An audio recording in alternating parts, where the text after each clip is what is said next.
Jay Silverheels' story is one filled with both triumph and pain. He was born Harold J. Smith on May 26, 1912, on the Six Nations of the Grand River Reserve near Hagersville, Ontario. He was one of at least 10 children born into a large Mohawk family that struggled to make ends meet. His father, Alexander George Edwin Smith, had been a war hero who earned the Military Cross for bravery in World War I. But when he came home, the war had changed him forever.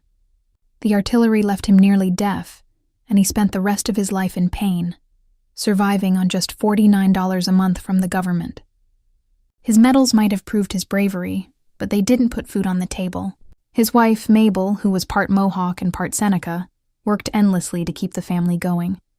Doctors often refused to see them because they were indigenous, so she relied on traditional medicine and herbal remedies passed down through generations. Poverty was part of their lives from the very beginning. Even as a child, Harold showed incredible athletic ability. At just 5 years old, he was already racing around the reserve in local lacrosse games. By 19, he was playing professionally for the Toronto Tecumsehs, using the name Harry Smith. He wasn't alone in his success. His cousins and brothers, who went by the nicknames Porky, Beef, and Chubby, played alongside him. They traveled across cities like Buffalo, Rochester, and Atlantic City, earning small amounts of money and trying to escape the cycle of poverty. During one game, Harold's speed was so remarkable that someone shouted it looked like his shoes were flashing silver. From that moment, the name Silverheels stuck. Newspapers began calling him that, and fans came out just to see him play. He became a star in the lacrosse world, scoring more than 4 goals a game at his peak. But athletic fame didn't mean freedom. The world he lived in treated Indigenous people unfairly. In Canada, residential schools were still operating, designed to erase Indigenous identity and language. On his reserve, children were punished or beaten for speaking Mohawk. Some were forced to wash their mouths with soap if they spoke their language. One of Harold's sisters was sent to a residential school and came back barely able to speak Mohawk anymore. The system tried to erase who they were. Government officials called Indigenous people lazy, uneducated, and incapable. That message wasn't just in reports. It was in the way people treated them every day. When the Great Depression hit in the 1930s, life got even harder. Harold's family moved to Buffalo, where he took any job he could find: farm labor, odd work, whatever was available. His father could barely move without pain, and his mother traded away family heirlooms for food. The government's rations were often spoiled or inedible. Still, Harold pushed forward. His speed on the lacrosse field helped him earn money, and by 1932, he was being paid $75 a game, a fortune at the time. He was known for being fierce, and when a fight broke out during a game in Montreal, he was suspended for throwing punches.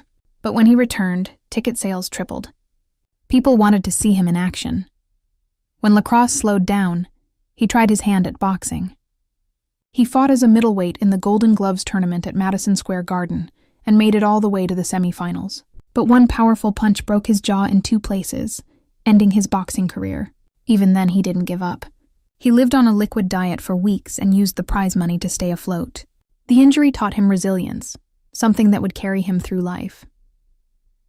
In 1937, while touring Los Angeles with his lacrosse team, Harold's life changed. A comedian named Joe E. Brown spotted him sprinting across the field and offered him a small film role. He performed a dangerous stunt that took 11 takes to perfect, and he earned $150, twice what lacrosse paid. From that moment, he decided to stay in Hollywood. He got a Screen Actors Guild card and began calling himself Jay Silverheels. By the end of that year, he had appeared in 5 films. He wasn't famous yet, but he was determined to make it. Hollywood in the 1930s wasn't welcoming to Indigenous actors. Jay often worked as a stuntman, earning less than $20 a day and bussing tables at night just to survive. In 1939, he landed a real acting role in Drums Along the Mohawk, which paid $350 a week, more money than he had ever earned. Studio executives liked his new name and said it sounded exotic. He didn't have much choice but to agree. For years, he took on minor roles, often as nameless Indian characters. Directors made him strip to the waist for authenticity, treating him more like a prop than a person. But he never gave up. He learned his lines, studied acting, and even began reading Shakespeare because a friend told him that if he could understand Shakespeare, He could understand anything. He served briefly in World War II and returned to Hollywood afterward, determined to rebuild his acting career.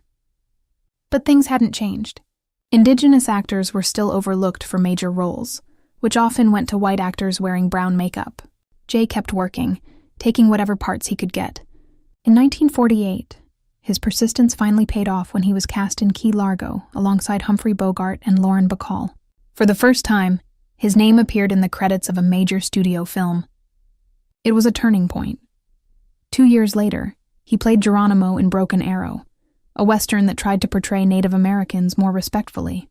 Jay's performance brought dignity to the role, but the film still starred a white actor, Jeff Chandler, as an Apache leader in dark makeup. Even when Hollywood wanted to seem progressive, it couldn't give Indigenous people their rightful place. Everything changed for Jay Silverheels in 1949 when he was cast as Tonto in The Lone Ranger on ABC. He beat out 35 other actors for the part, becoming the first Native American to play a Native character on television. For years, the role had been voiced by white men on radio, but Jay's casting marked a breakthrough in representation. Unfortunately, that victory came with painful compromises. The name Tonto means fool or stupid in Spanish, and Jay knew it. He hated it but had no power to change it. In public, he smiled through interviews, but privately he felt humiliated. When someone asked him in 1957 about his role, he answered bluntly, "Tonto is stupid." Those 3 words revealed years of quiet frustration. Jay often changed his lines during filming. The dialogue given to him was filled with broken English, designed to make Tonto sound less intelligent. Jay knew real people didn't talk that way, so he ad-libbed his lines to make them sound more natural. Directors hated it, but Clayton Moore, the actor who played the Lone Ranger, stood up for him and told them to let Jay do it his way. Working conditions on the set were harsh. The show's budget was low, and Jay and Moore didn't even have dressing rooms. They were forced to change clothes in a gas station bathroom nearby. The heavy costumes made of suede and wool turned scorching hot under the California sun. One day, Jay refused to continue until they provided proper dressing rooms. The next day, the studio built them. It was a small victory, but it mattered deeply. The show was a huge hit. The Lone Ranger ranked among the top programs on television, and Jay became a household name. But even as fame found him, inequality never left. He earned less than half of what his white co-star made, even though audiences loved him just as much. Some directors treated him poorly, and one even tried to physically attack him on set. Through it all, Jay kept his dignity, refusing to let anger define him. Despite the success, Jay felt trapped by the character. He was proud to represent his people on television, but he hated that Tonto spoke like a stereotype. Jay was fluent, intelligent, and articulate, yet the show forced him to sound simple and submissive. He knew what the world saw, a loyal sidekick who followed the white hero, and it bothered him deeply. The name that made him famous also became a burden he could never escape. In his later years, Jay used his fame to push for change. He spoke out about the lack of meaningful Native representation in film and television. He founded the Indian Actors Workshop in Hollywood to help young Native performers develop their craft and find better opportunities. He wanted them to have choices he never had, to play characters who were real, not caricatures. Jay Silverheels' life was filled with contrasts. On one hand, he achieved something no Native actor before him had done. He became a television star known across America. On the other hand, that success came at a personal cost. Behind his calm smile and steady voice was a man who carried the weight of generations of discrimination. He endured poverty, racism, and the constant reminder that in Hollywood, his worth was always measured against someone else's comfort, yet he never stopped fighting. Every time he stepped on set, every time he delivered a line his own way, he quietly resisted the system that wanted to silence him. He showed strength not just in his roles, but in his refusal to give up. The world may have known him as Tonto, but those who truly understood his journey knew he was much more than a sidekick. Jay Silverheels was a trailblazer who opened doors for countless Native actors after him, proving that talent and dignity could outshine prejudice. His legacy lives on not through the stereotypes that once limited him, but through the courage it took to stand tall in a world that tried to keep him small. Though the role of Tonto followed him for the rest of his life, Jay turned it into something greater, a symbol of quiet defiance. A reminder that behind every mask Hollywood created, there was a real person, proud of who he was and where he came from. In 1955, while practicing a fight scene, a stuntman accidentally fell onto Jay Silverheels. Clayton Moore, his co-star, quickly noticed something wasn't right. Jay's walk seemed uneven, and his face looked strained. Moore followed him to his trailer and found him clutching his chest in pain. Jay was having a heart attack. It was shocking, especially because he had once been an athlete, a champion lacrosse player, and even a boxer who had competed in the Golden Gloves. But Jay was also a heavy smoker, and the years of stress and hard work had taken their toll. He missed nearly 8 weeks of filming while he recovered. During that time, the writers had to come up with a reason for Tonto's absence, so they wrote that he was away in Washington meeting the Great White Father. It was meant as a throwaway line, but it revealed how casually the show leaned on stereotypes that didn't reflect real Native culture or dignity. Off-screen, Jay Silverheels was a very different man than the one audiences saw on TV. At home, he was still Harold Smith, the name he was born with. He had married Mary DeRoma in 1945, and they built a family together, raising 4 children, Jay Jr., Marilyn, Pamela, and Karen. From his first marriage to Bobby Smith, he had 2 more children, Steve and a daughter sometimes listed as Gail or Sharon. He often joked about their mixed heritage, once telling a story on The Tonight Show that he married an Italian woman to get back at Christopher Columbus, calling their children Indolans, a mix of Indian and Italian. But behind the humor was a deeper truth about his pride and frustration. Jay's grandfather had been a Mohawk chief, and he carried the strength of his culture even while working in an industry that didn't respect it. In 1953, Jay played the role of Satanta, a Kiowa chief, in the film War Arrow. It wasn't a leading role, but it placed him beside major Hollywood names like Maureen O'Hara and Jeff Chandler. The film was shot across Arizona and California, in places like Nogales and Empire Ranch, and was originally filled with action scenes that later got replaced by long dialogue sequences. Even though critics said this weakened the movie, Jay's performance stood out. His character was once again placed on the opposite side of the white hero, showing how Native roles were often used as background rather than central figures in Hollywood storytelling. The next year, in 1954, Jay appeared in Drums Across the River. He played a character named T.A. in a story about land disputes between settlers and the Ute tribe. The film starred Audie Murphy, who played a young man falsely accused of murder while trying to prevent war between the 2 groups. It was filmed in some of California's most beautiful landscapes, including Red Rock Canyon.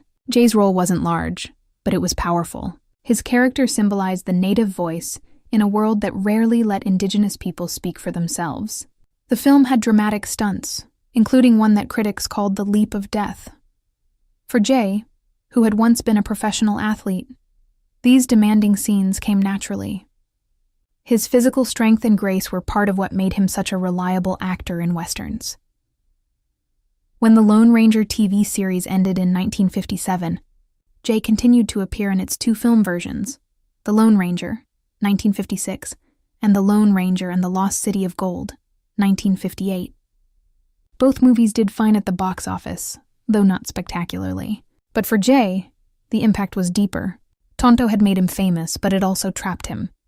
From that point on, nearly every role he was offered was another version of the same character, stoic, quiet, and speaking in broken English. The very role that made him a star also became a cage. Throughout the 1960s, Jay kept working in television. He appeared on shows like Wagon Train, Rawhide, Daniel Boone, Laramie, and The Virginian. Yet no matter where he went, he was cast as the same kind of character. Even when his performances were strong and sincere, he wasn't given the recognition he deserved. He appeared on Daniel Boone 3 times between 1964 and 1965, but his characters were barely given any meaningful lines. Despite being one of the most recognizable Native American actors in the country, he was still treated as a background figure. During the peak of The Lone Ranger, Jay earned about $100,000 per season, which would be around $850,000 today. It sounds impressive, but it was only half of what Clayton Moore was paid for the same show. That pay gap followed Jay for most of his career, reminding him of how deeply unfair Hollywood could be. As the 1960s moved forward, the world began to change. The Native American rights movement grew louder, and with it came criticism of old Hollywood portrayals. Activists and scholars started pointing out how characters like Tonto reinforced racist stereotypes. Some even used his name as an insult.